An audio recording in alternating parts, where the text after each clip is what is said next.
Kaixo eta ongi etorri jakindunera. Gaur, oinarrizko erlazio trigonometrikoak ikusiko ditugu.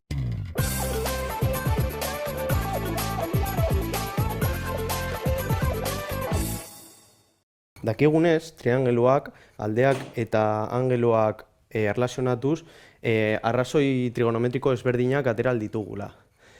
Baina gaur ikasiko duguna da, erlazio trigonometriko hauek haien artean erlazionatuta daudela. Eta bat ezagutxarekin besteak atera ditugu. Sinu, kosinu eta tangenteari buruz hitz egiten nago.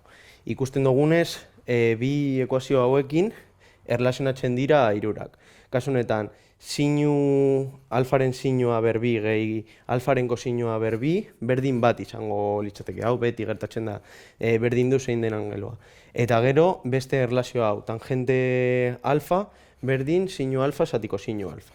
Ikusiko dugu nondik ateratzen diren erlazio hauek. Guk triangelu honekin ekuazioa aplikatzen badugu, sinu alfa izango litzateke aurkako katetoa, aurkako aldea izango litzateke B zati C, zati hipotenusa.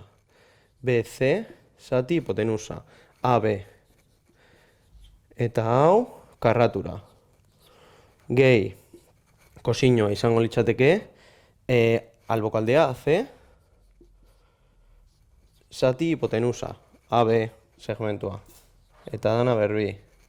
Eta hau, ikusten dugunez bat eman behar du, ikusiko dugu, hemen MKT izendatzaile berdina dutenez, AB berbi izango da BC berbi, gehi AC berbi.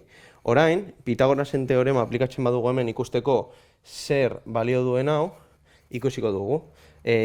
Pitagorasen teorema izango litzateke hipotenusa AB berbi berdin, kateto bat, AC berbi gehi beste katetoa, BC. Ikusten dugunez, hau eta hau berdina, kasu honetan jarriko dugu, hau Pitagorasen teorematik ateratzen dugu, eta ikusten dugunez berdina da. BC berbi gehi AC berbi, zati BC berbi gehi AC berbi. Ondorioz, hau bat ematen digu. Ondorioz, egiaztatzen dugu oinarrizko erlazio hori. Eta beste erlazioa tangentearen erlazio izango litzateke. Hau da, sinu zatiko sinu tangente dela. Ondorioz ikusiko dugu. Guk, gure sinua, zen izango litzateke triangelu honetan. Kasu honetan, BC, zati AB segmentuak. BC, zati AC segmentuak, zati, kosinu izango litzatekela AC segmentua, hemen AB barkatu, zati, hipotenusa, AB segmentua. Hau, zatiketa bat da, ondorioz, biderkatzen dugu gurutxean, BC bider AB, zati AC bider AB. AB biderkatzen dago bietan, simplifikatu dezakegu, eta ondorioz ematen digu tangentea dela kontrako angelua, kontrako aldea, zati alboko aldea. Hau da, tangentearen erlazioa. Ondorioz, betetzen dira bi erlazio trigonometrikoak. Horretarako, ariketa bat prestatu dugu, non ezagutzen den alfaren kosinua, hau da 0,63, eta lortu behar ditugu sinu eta tangente. Horretarako, bi erlazio trigonometriko hauek ikusiko ditugu. Lehenengoarekin hasiko gara. Kosinua ezagutzen dugunez, sinua aterako dugu. Kasu honetan, sinu alfa berbi izango da kosinu alfa, hau da dela 0,63 berbi berdin bat.